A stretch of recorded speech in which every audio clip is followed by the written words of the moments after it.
小刀，你带手机了吗？带了。园林区的那个。那个没有在外面，需要吗？今天不是忘了往那个大群里发一下吗？那个等一下让萌姐发一下吧，我去发。就是刚刚说了让她发 Twitter。嗯，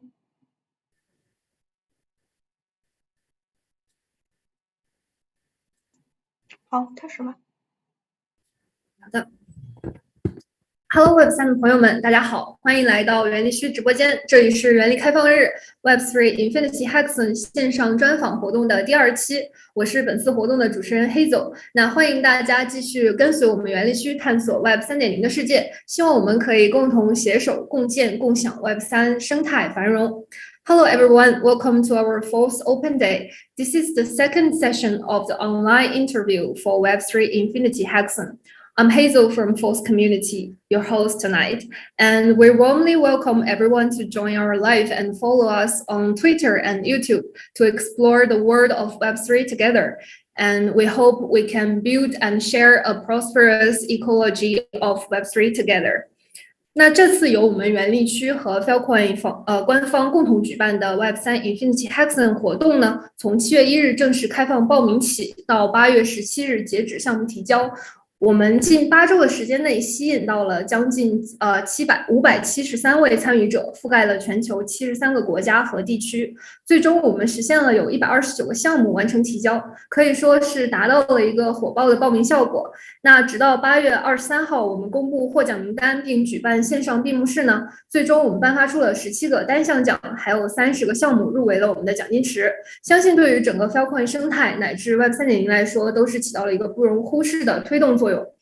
那在我们开心之余呢，当然最重要的还是回馈我们的社区，将知识与经验传播分享给到更多的朋友，这也是我们园林开放日一直以来的初心。因此，今天这场直播呢，我们将以线上专访的形式对话黑客松的获奖团队，让优秀的团队与个人尽情讲述他们的项目以及他们的成长经历，还有未来规划等等。So the Web3 Infinity Hackathon, hosted by the Force community and sponsored by Falcon Foundation and Protocol Labs, was officially opened for registration on July 1st and was submitted by August 17th, attracting 573 participants in nearly 8 weeks, covering 73 countries and regions around the world. With 129 projects submitted, reached a hot registration effect. Until August 23rd, the winners were announced and the online closing ceremony was held. 17 individual prizes were awarded and 30 projects were shortlisted for the prize pool, which is believed to be a significant boost to the entire Falcon ecosystem and even Web3 world.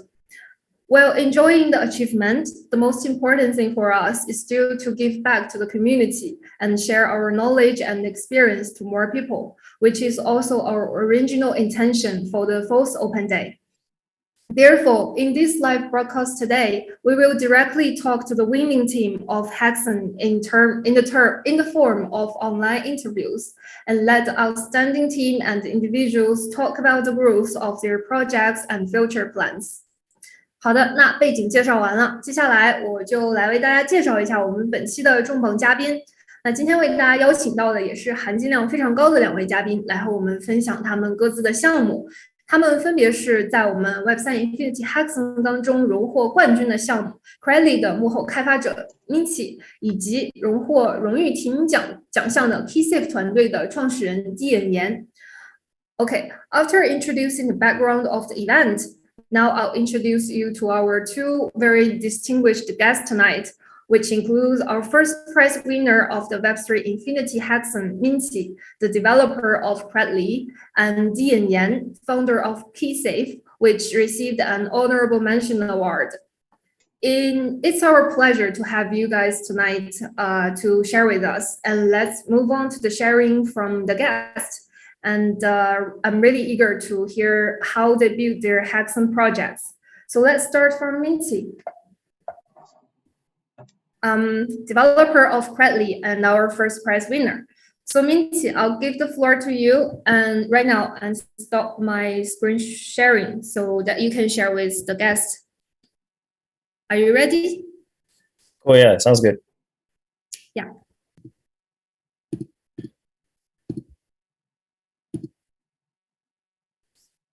How's my screen? Okay. Cool. Yeah. How's it going? 大家好. I don't really speak Mandarin, so I'm just gonna wing this in English fully. Hope that's cool. But yeah, the project that I built for the Web3 Infinity Hackathon is as you just heard, called Credly. It's a community NFT as a service platform, and it was powered by IPFS and Filecoin. This was built to provide an easy way for Web3 communities to launch engagement NFTs. And what are engagement NFTs? I'll speak a little bit about that right now. Basically, as we know, here's the context. A lot of Web3 is the community, where users benefit from a protocol through their service. But in turn, a lot of the protocols benefit from users in the form of a well-engaged community that helps them grow and decide the future of their direction, et cetera. So we have sort of a mutual relationship going on here. But today, how do projects keep their users and their community engaged? Well, I call it the when token strategy. So you can think of whether it's NFT communities, DeFi protocols, or new networks, they promise early active users and active contributors sort of, exclusive airdrops or pre-sale whitelisting events. But the problem here is when this when token moment actually happens, what happens after that? Well, the issue here is that, after this happens, then communities often lose those early engagers who have moved on to the next shiny project that offers shinier promises and shinier airdrops. So basically, it's quite, I think, a short-term incentive solution for projects to keep their users engaged. So the question here is sort of, how do you keep community members in Web3 engaged in a sustainable long-term manner that isn't just about airdropping free tokens? And is there a way to basically track not only track the engagement of your community members, but also by doing so, incentivize and reward them to stay engaged in your community? And, this is where sort of community NFTs come into play. Imagine every Web3 project issuing sort of a soulbound NFT to their community members that track both their on and off chain contributions to your project. And by having these reputation scores sort of visualized on chain, you in turn create sort of an honor system that incentivizes members to stay engaged in the community and contribute more actively. And this is sort of why I built Credly. It's a community NFT as a service platform that allows Web3 projects to seamlessly launch these community NFTs without having to write a single line of code, all in a no-code manner. Anyway, enough of all that talking. Let's go to a live demo. I wanted to show actually a live demo, but last minute, there was a bit of a glitch on the live deployed site. So I'm just going to narrate over a video demo, and we'll see it still in action. So I'm going to switch over here to a video I have here. Yeah. So basically, imagine that I'm running a DAO called Web3 Infinity DAO, and it's a DAO that allows me to vote on proposals and pass proposals, etc. And this DAO, unfortunately, let's say the engagement on my DAO has dropped in the certain months. So basically, I want to use Credly to launch an engagement NFT to, keep my community engaged in the governance of my DAO, basically. So if I come to, credly.dev is the URL. If you come to the site, you can read all about NFT and what it was built for, etc. But let's say you come to the site. I'm going to first come and connect my wallet. And then, you can go to your dashboard to manage any existing NFTs, or you can go create your new NFTs. I'm going to create my new NFT. So basically, this is sort of the NFT builder page. On the left side, you have an editor, and on the right side, you have a preview of your actual NFT.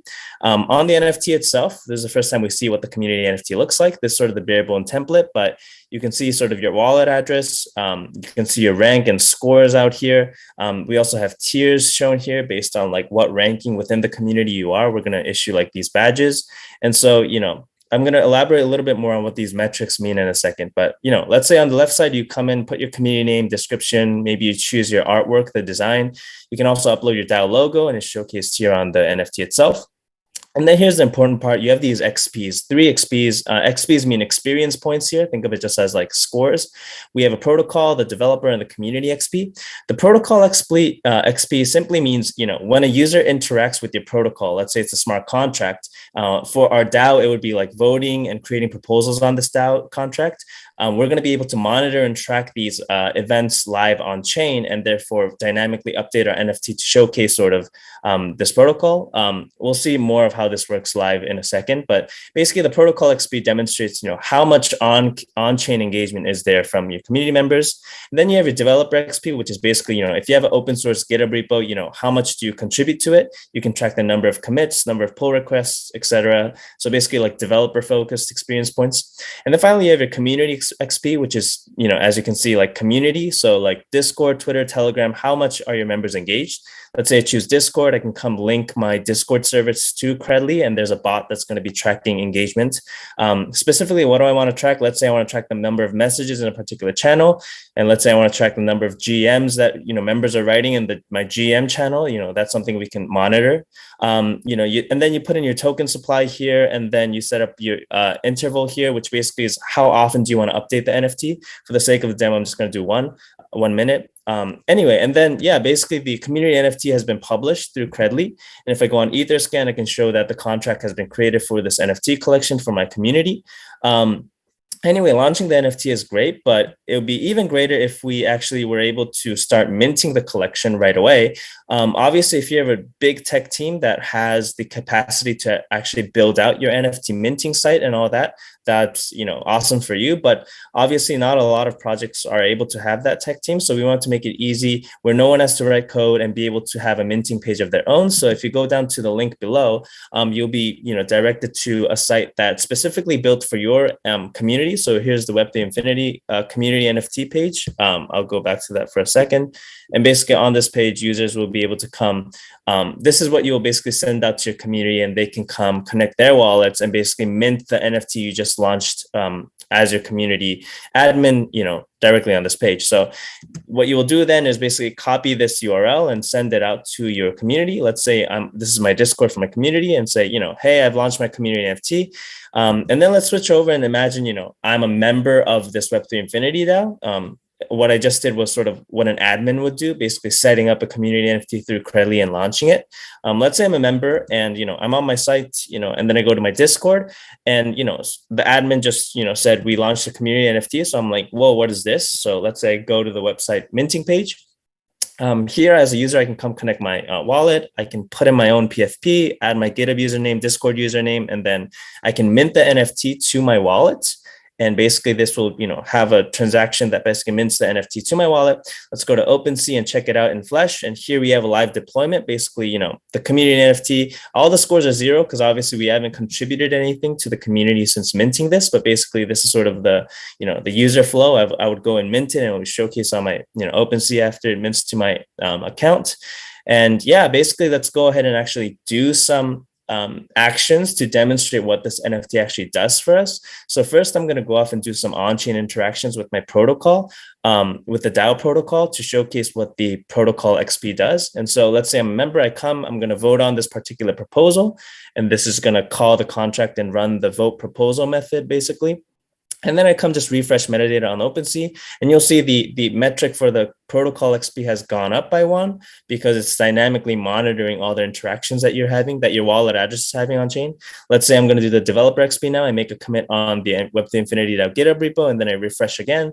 Then the developer XP is going to go up because we associated the GitHub repo. And then finally, let's say I'm on Discord and I come back and I type GM 3 times because that's sort of what we're tracking here. And then when I refresh metadata on OpenSea, that's also going to update the community XP because that's what the NFT is tracking for. So as you can see, this is sort of a dynamic way for the community member to engage in various ways with the protocol or the project, and the project in turn dynamically tracking the engagement of the community member, and then finally showcasing that by means of this community NFT in a public place like on the blockchain. And you have both the on and off chain, stats basically showcased here in 1, a visually appealing manner, and 2, sort of in the JSON metadata that we can, pull at any time. So that's sort of what the NFT does in the full flesh. And sort of this is what Credly enables you to do, to launch these NFTs and sort of, have your community engage with them. What I think it would be very nice if there's a way for the admin to actually keep track of sort of how the community NFT is progressing. So that's something I also built on the website. So basically, if you go back to the website and instead of creating an NFT, you go to your dashboard to manage NFTs. Let's say these are all the community NFTs that you've launched. Maybe you're a very active community, person in Web3. Then these are all the NFTs you've already launched. There's the Web3 and DAO Infinity. We just Web3 Infinity DAO community NFT that we just launched. Anyway, you can go to your details of the particular NFTs you launched.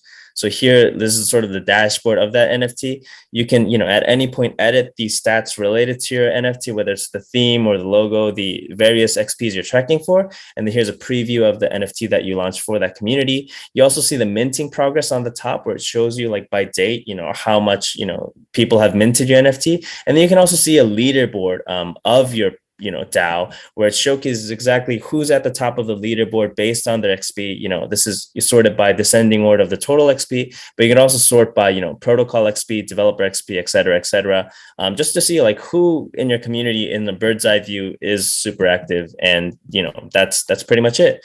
So yeah, that's sort of the demo of the service and what you can do on it. And hope that makes sense and hope that was cool. Anyway, we'll come over and back on the slideshow. I can basically go over sort of, how this was sort of built at a high level. This is sort of the architecture. If you're curious about the tech stack and stuff, it was built with, all these various, basically full stack Web3, stack on Ethereum. We have a front end here that basically is deployed on IPFS using Fleek, and they're connected to a web service and a cron job. What the web services does is basically on the UI, we were able to just deploy the NFT contract. So the web service helps with that. And all of the NFT metadata is stored on IPFS using NFT storage. And also we have a cron job, which interacts with all these various APIs. And ideally we'd have more APIs offered if the user wants to customize what they're tracking. And this cron job basically has a polling service that polls these data sources and dynamically updates the NFT metadata, as you saw. And basically, we mint to the user, and this sort of at a high level what's going on in terms of the implementation of the architecture.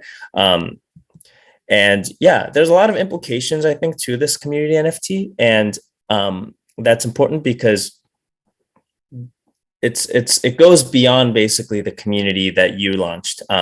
Because the scores, as you saw, was on OpenSea, you can see the JSON files just stored on IPFS, on-chain, deployed in the wild. Basically, anyone can take these NFT stats and do anything cool with it. So you can imagine, like, if this were an NFT collection, let's say there was a famous NFT collection, I like the Nouns DAO, or let's say it's a CryptoPunk, and then you wanted to start your own derivative collection, then maybe you could launch your collection and look at the community NFT of the original collection, like Nouns DAO, and look at who are the top contributors and basically airdrop them your new NFT, being like, extending an invite to join your new community, knowing that they're an active contributor of the original community. If you're doing a DeFi protocol or, something on DeFi, and you're launching a Uniswap fork on a new chain, maybe you want to see, who are the top contributors in the Uniswap sort of DAO community, and then airdrop them your token to sort of incentivize them to, join your community and stay engaged there. Finally, I think it'll be cool if there's Web2 projects like fashion brands that are getting into Web3 that want to track, not just like, on-chain stuff, but off-chain sort of purchases or, ways to reward your loyal sort of consumers. Then you can also be using Credly to launch an NFT to track that too. And sort of in general, I think the gamification of engagement can help sort of lead to more organic growth of communities, as opposed to just always, airdropping tokens and hoping that solicits long-term sustainable engagement, which often case I don't think is the case. Anyway, that's sort of the implications. And obviously, this was sort of a hack that I put together in less than a month. With sort of the bare bones proof of concept. But if I were to continue pursuing this, the next steps here would be sort of all the stuff outlined here. I think adding more testing and better UI, sort of basic UI support and stuff like that will be great. but also, adding customization of metrics in terms of adding more experience points categories, making the algorithm a little more rigorous and custom, because right now you just saw raw numbers were adding up, 1, 2, 3 and stuff. And then adding sort of retroactive contributions where, even if you've been contributing before you minted the NFT, if you'd be able to add that stat into the NFT, that'd be cool when you mint it. And finally, it'd be cool to sort of disincentivize disengagement, which just means like, if a user was active, let's say for 6 months, and then they stop being active, does the person get to keep that stat, or does that stat degrade over time once they stop being active? Things like that, just basically taking full advantage of what a dynamic NFT can do for us in this industry, which is, I think, still pretty much a nascent sort of sector within the NFT space. And then, with all that, we'd love to find sort of a beta user community to help test the service and solicit some feedback. But anyway, that's sort of, next steps. And yeah, thanks for tuning in. You can hit me up on Twitter at, I am Minci. And yeah, that's pretty much all I had. Thanks for tuning in.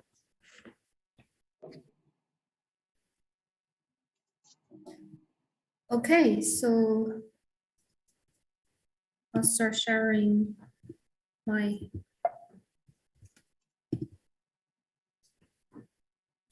All right, so thank you very much, Minci. Can you hear me? Yep. Yeah, for this amazing presentation. And here we do have some other questions for you today. So let's move on to the Q&A section and get some more information for your project. So the first one, could you give us a short summary of the project you are building in terms of the objective and some self-positioning, such as what do you think are its most unique strengths and potential for development, and what are its imperfections?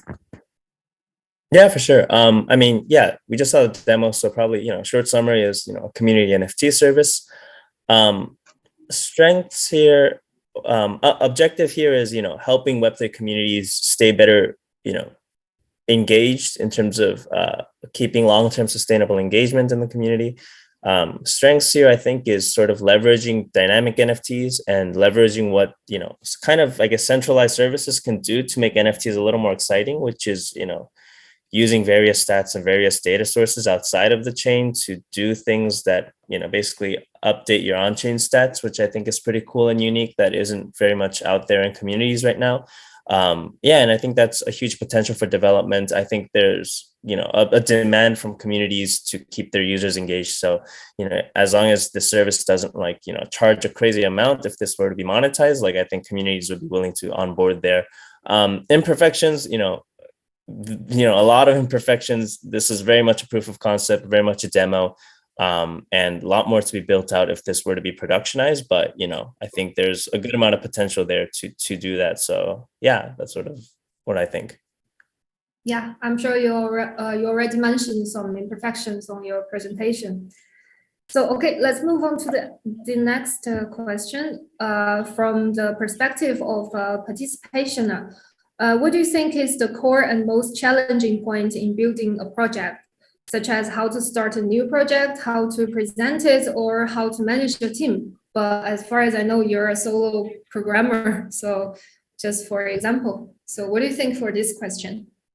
Yeah, for sure. Yeah, unfortunately, I like to build, solo for a lot of hackathons. It's kind of fun. So I can't talk a ton about managing a team, but if anything, I think communication is super important on that and sort of aligning expectations and dividing roles. But in terms of, what's the most challenging part of building a project? I think it's, basically being able to, before you even get started, articulate what exactly you're building, why you're building it, what problem are you solving, and then taking that and then being very concrete about what is sort of for my prototype, the user flow that I want to build. That's sort of the bread and butter of my service, getting straight to that, and ignoring sort of all the stuff around it. And then, going into sort of, okay, what is that going to look like? What is the design of that? And then finally just building that out and testing that it works before you even actually get to the design. The first thing you should do is, okay, here's my proof of concept user flow, and what is the engineering required? So for me, for instance, for Credly, it's like, okay, NFTs are a thing, but usually NFTs point to a certain metadata and they're static forever. What is sort of the proof of concept engineering work that I can do to basically update this metadata that's stored on IPFS and use other data sources like Etherscan API or Discord API or Twitter's API to update that metadata dynamically in a polling interval. So that was sort of my proof of concept engineering work. All that is to say, the biggest challenge for my project specifically was as a solo developer, I had to put on the product manager hat to, plan the project, then put on the designer hat to design it, then put on sort of the engineering hat to build it. And I guess now I'm kind of being a salesman here and sort of pitching it to people and building a demo. And so there's a little bit of challenges all the way, but being able to sort of synthesize all that and manage my time and knowing how much time I have left during the hackathon and whatnot, I think that was all very relevant to the project. That's pretty much my thoughts. I hope that answered the question. All right, so can we know that how long in total you create this project? Yeah, so for me, and this is consistent with a lot of other projects that I've built, which is I think it took probably like a couple weeks to think through, and thankfully, I have ideas that are like brewing in the back of my mind, but yeah, like think through what is this going to be. Probably took like many weeks. I don't exactly remember when exactly I started and ended, but like probably like 2 or 3 weeks to like think through the project. But execution wise, it probably took like 2 weeks.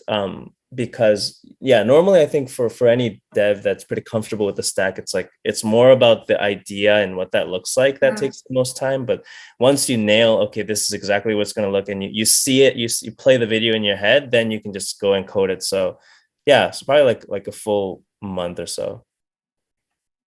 That's not a very long time. Excellent. So the next question, could you tell us if you have some unique experiences at the Web3 Infinity Hackathon, for example, like meeting like-minded hackers, learning a new development language, etc.? Yeah, for sure. Unfortunately, in terms of like meeting like-minded hackers, like I was on the Discord, but like as a solo hacker, it's a little bit limited experience there. I think the benefit what you get from a team is the camaraderie that I was missing because I was mostly hacking on my own, although it helps me move a little faster.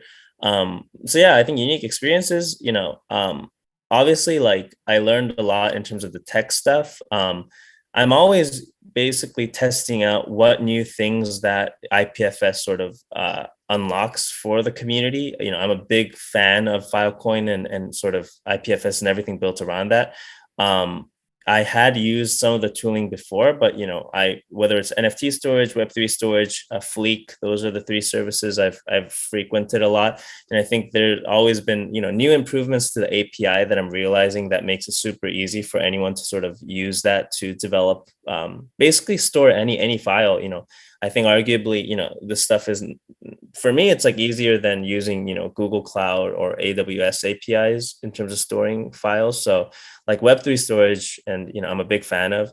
So learning a lot about that and getting, more and more comfortable with that stack was definitely one thing.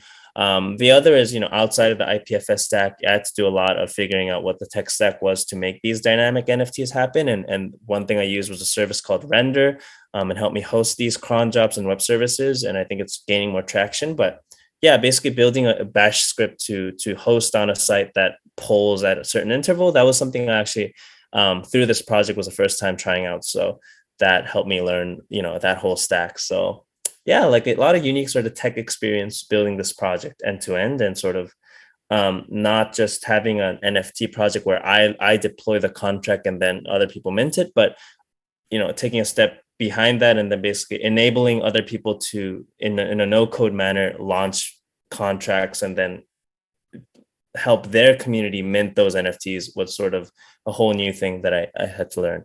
Anyway, it's a lot of tech stuff. So that's sort of my unique experience here. Yeah, sounds like you're having fun in this hackathon journey, which is we looking forward to see. Okay, so one last question, and I'm sure it's also one that of great interest of our listeners.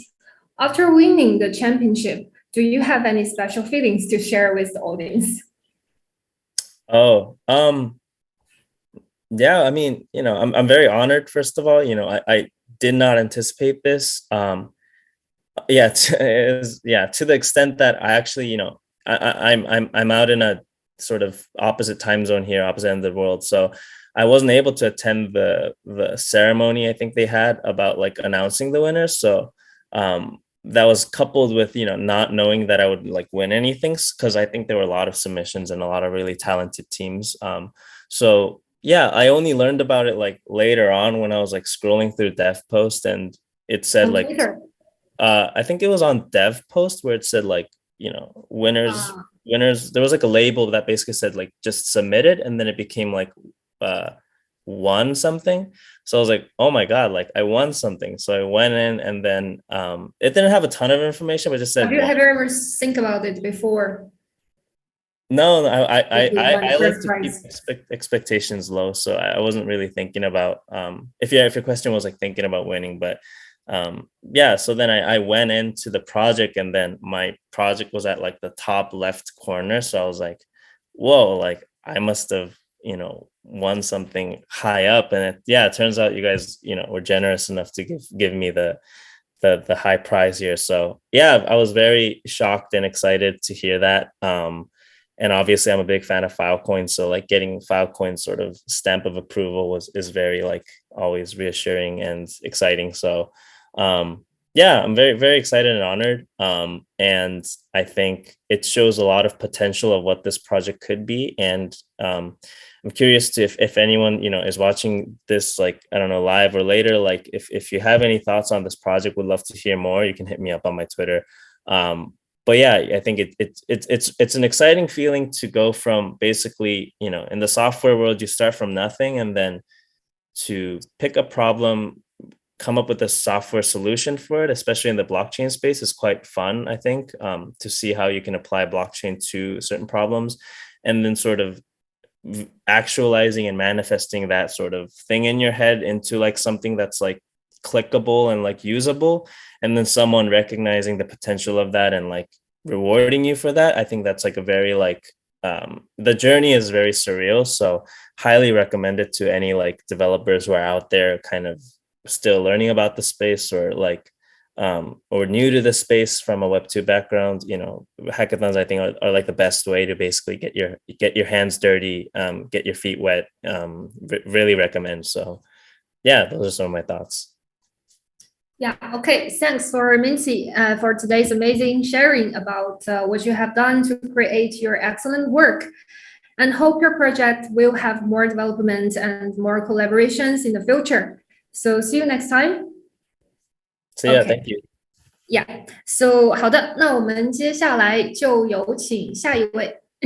我们的荣誉获奖提名的奖项 Keysafe 的创始团队的创始人蒂眼岩，那他将在视频中呢为我们详细介绍他们的获奖项目 Keysafe， 并带来他的演讲 The Missing Layer Between Web2 and Web3。So Dian Yan, the founder of Keysafe, won the Honorable Mention Award in Web3 Infinity Hackathon, will share with us about Keysafe, the missing layer between Web2 and Web3。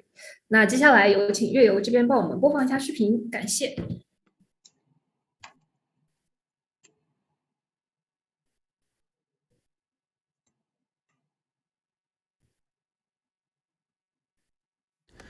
Hello everyone, this is Dean from Keysafe Network.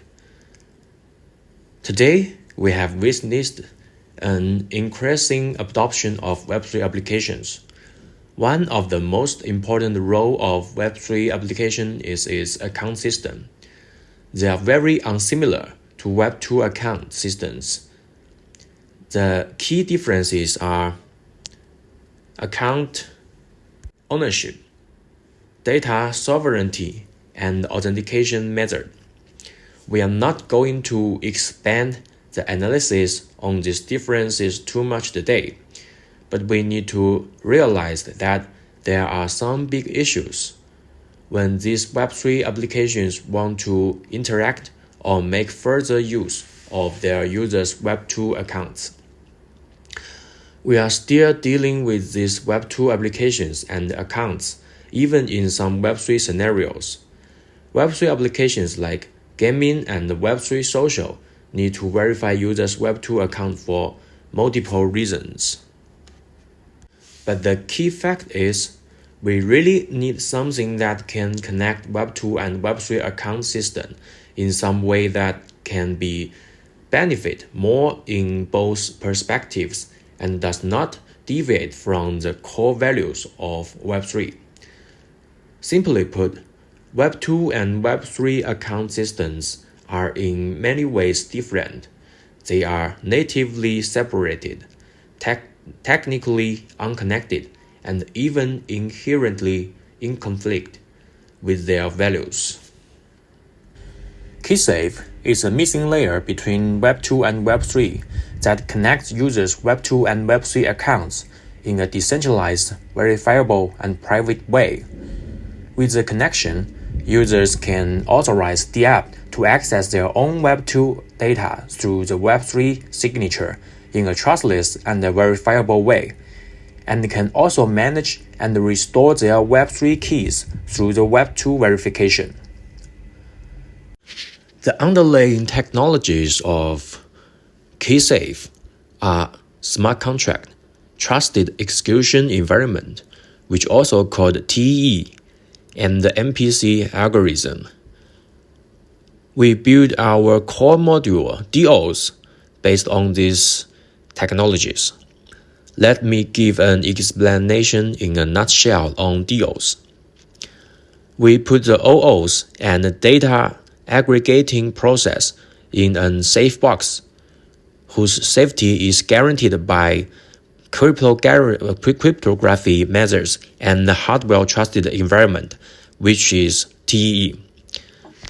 This combination makes sure that no one can steal the data and intervene with processes on his will.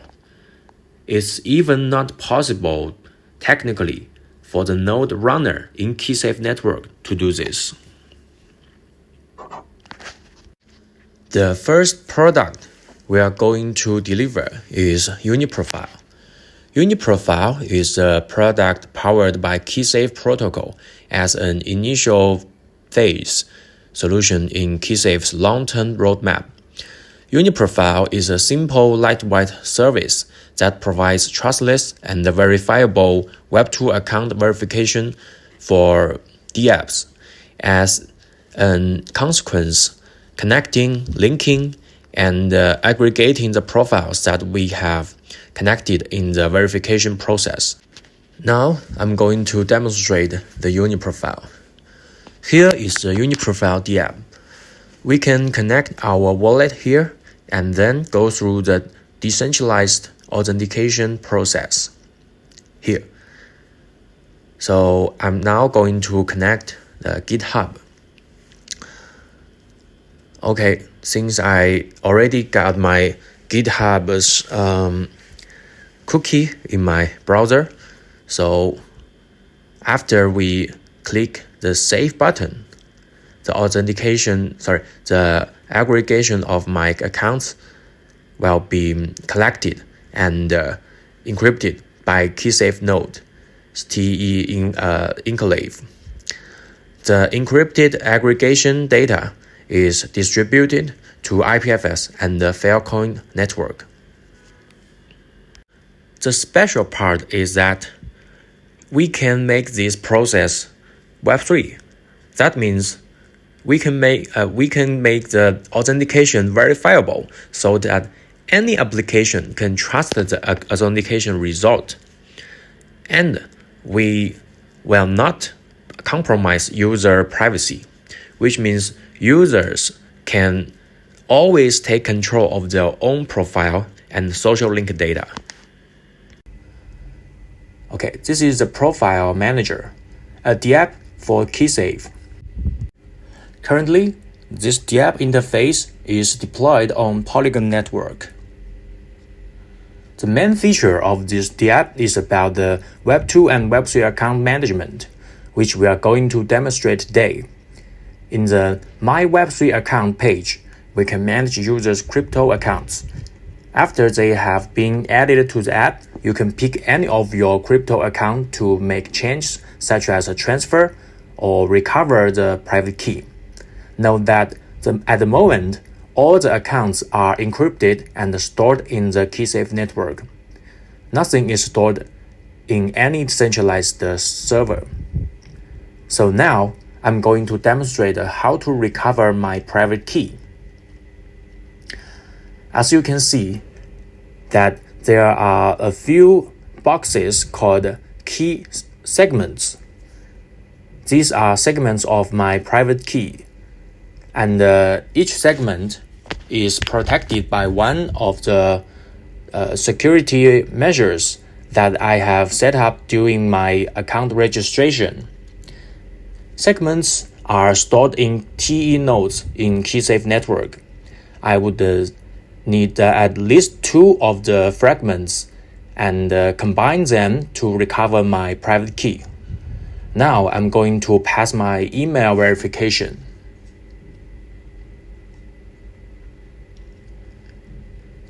Okay. After I have verified my email and entered the verification code, you can see that the segments have returned green. That means the TE node on Keysafe network has returned part of the private key segment back to me. Now I'm going to pass the passphrase verification. Now I got 2 fragments and I can recover a complete private key. Okay. Now, looking at my Web2 accounts, we can see that there are several Web2 apps listed. As our development progress, we will have more options for users to connect their account and create the linkage. For the sake of demonstration, I'm going to try to connect to GitHub. Clicking Connect in this box will redirect me to the GitHub authentication, but it would actually go through the TE node on Keysafe. This way of having the network to perform the authentication for us is our unique feature called Decentralized OAuth or DOs. After connecting to GitHub through DOs, my GitHub profile is now encrypted and stored on IPFS through Web3 storage. Only myself, as the profile owner, can see the profile, and other Web2 apps can be connected in similar way. Currently, Keysafe has got Web3 Foundation grant and is also got the first prize in Boba Global Hackathon. We will build Keysafe SDK for Polkadot and Boba ecosystems. Okay, that's all. Thank you.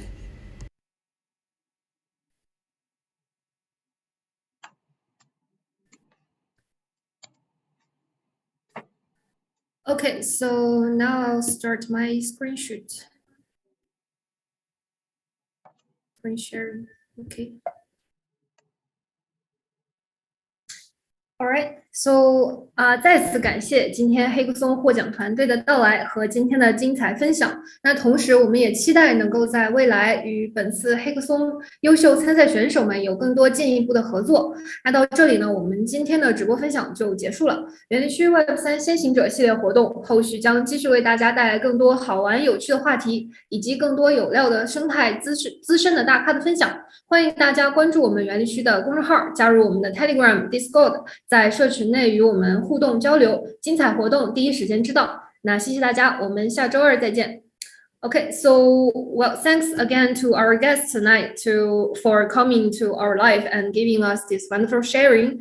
We also look forward to further cooperation with the outstanding participants on this Web3 Infinity Hackathon in the future. So False Community will continue to bring you guys more fun and interesting topics and more informative sharing from senior ecological experts. And thank you all for joining us and see you next Tuesday. Bye-bye.